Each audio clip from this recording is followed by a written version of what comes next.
ಕರ್ನಾಟಕದಲ್ಲಿ ಎರಡು ಮನೆಗಳನ್ನು ಮಾತ್ರ ದೊಡ್ಡ ಮನೆ ಅಂತ ಕರೆದ್ರು. ಒಂದು ಡಾಕ್ಟರ್ ರಾಜ್ಕುಮಾರ್, ಒಂದು ಎಚ್ ಡಿ ದೇವೇಗೌಡ ಅಪ್ಪಾಜಿಯವ್ರ ಮನೆ.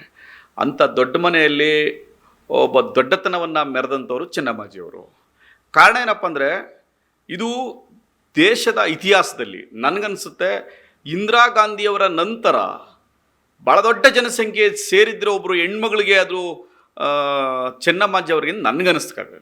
ಯಾಕೆ ಅಂತಂದರೆ, ಬೆಳಿಗ್ಗೆ 11:30 12 ಗಂಟೆಗೆ ಹೊರಟಂಥ ವಾಹನ ಬೆಂಗಳೂರಿಂದ ಹೊಳೆನರಸೀಪುರ ರೀಚ್ ಆಗಲಿಕ್ಕೆ ಬೆಳಗಿನ ಜಾವ 4 ಗಂಟೆ 5 ಗಂಟೆ ಆಗುತ್ತೆ ಅಂದರೆ, ಇಡೀ ರಸ್ತೆ ಯುದ್ಧಕ್ಕೂ ಜನರ ಅಭಿಪ್ರಾಯ, ಜನರ ಸಂದಣಿ ಇತ್ತಲ್ಲ, ಅದನ್ನು ನೋಡಿದಾಗ ನಿಜಕ್ಕೂ ಮೂಕ ವಿಸ್ಮಿತ ಇರೋದು. ನಾನು ಎಕ್ಸ್ಪೆಕ್ಟೇ ಮಾಡದಷ್ಟು ಜನ ಇವತ್ತು ಬಂದಿದ್ದಾರೆ. ಕಾರಣ ಏನಪ್ಪ ಅಂದರೆ, ಚೆನ್ನಮ್ಮಾಜಿಯವರು ಭಾಷಣಕಾರರಲ್ಲ, ಚೆನ್ನಮ್ಮಾಜಿಯವರು ಯಾವುದೇ ಟಿ ವಿ ಮಾಧ್ಯಮಗಳಲ್ಲಿ ಓದೋರಲ್ಲ, ಯಾವುದೇ ಚುನಾವಣೆಗೆ ಸ್ಪರ್ಧೆ ಮಾಡಿದವರಲ್ಲ, ಯಾವುದೇ ಜನಪ್ರತಿನಿಧಿಯೂ ಆದವರಲ್ಲ, ಯಾವುದೇ ಅಧಿಕಾರವನ್ನು ಅನುಭವಿಸಿದವರಲ್ಲ.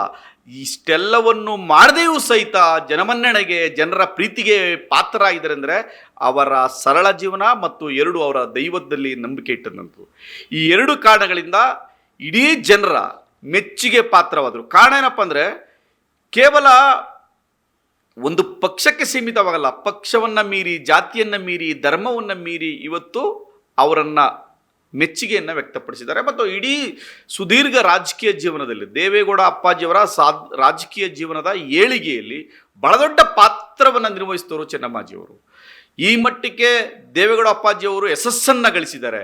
ಇವತ್ತು ದೊಡ್ಡ ಸ್ಥಾನಕ್ಕೆ ಅವರು ಹೋಗಿದ್ದಾರೆ ಅಂದರೆ ಅದರ ಹಿಂದೆ ಇದ್ದಂಥ ಯಶಸ್ಸಿನ ಮತ್ತೊಂದು ಗುಣ ಚೆನ್ನಮ್ಮಾಜಿಯವರು. ಆ ಕಾರಣಕ್ಕೋಸ್ಕರ ಯಾವುದೇ ಅಧಿಕಾರ ಅಂತಸ್ತು ಇಲ್ಲದೆಯೂ ಕೂಡ ಈ ರೀತಿಯ ಜನಮನ್ನಣೆಯನ್ನು ಗಳಿಸಿದ್ದಾರೆ ಅಂದರೆ ನಿಜಕ್ಕೂ ಅದೊಂದು ಸಾಧನೆ ಅಂತ ನಾನು ಭಾವಿಸ್ತೇನೆ.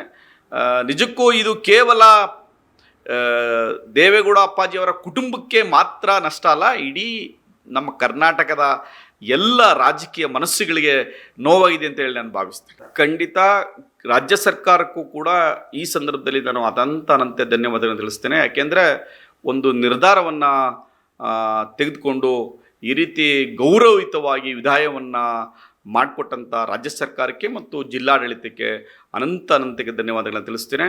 ಯಾಕೆಂದರೆ ನೋಡಿ, ಏನನ್ನೂ ಸಾಧಿಸದ, ಯಾವ ಪ್ರಶಸ್ತಿಯನ್ನೂ ಸ್ವೀಕರಿಸದ, ಯಾವ ಭಾಷಣಕಾರರೂ ಆಗದ ಒಬ್ಬ ವ್ಯಕ್ತಿಯನ್ನು, ಈ ರೀತಿ ಸರಳ ಮತ್ತು ದೈವಭಕ್ತಿಯನ್ನು ಹೊಂದಿದಂಥ ಒಬ್ಬ ತಾಯಿಯನ್ನು ಅತ್ಯಂತ ಗೌರವದಿಂದ ಕಳಿಸಿಕೊಟ್ಟಂತಹ ತಮ್ಮೆಲ್ಲ ಸರ್ಕಾರಕ್ಕೆ, ಜನಪ್ರತಿನಿಧಿಗಳಿಗೆ ಮತ್ತು ನಮ್ಮ ಜನರು, ಅದು ವಿಶೇಷವಾಗಿ ಜನರು ಬಹಳ ಪ್ರೀತಿ ಮತ್ತು ಗೌರವದಿಂದ ಭಾಗವಹಿಸಿ ಅವ್ರನ್ನ ಗೌರವಯುತ ವಿಧಾನವನ್ನು ಮಾಡಿದಿರಿ.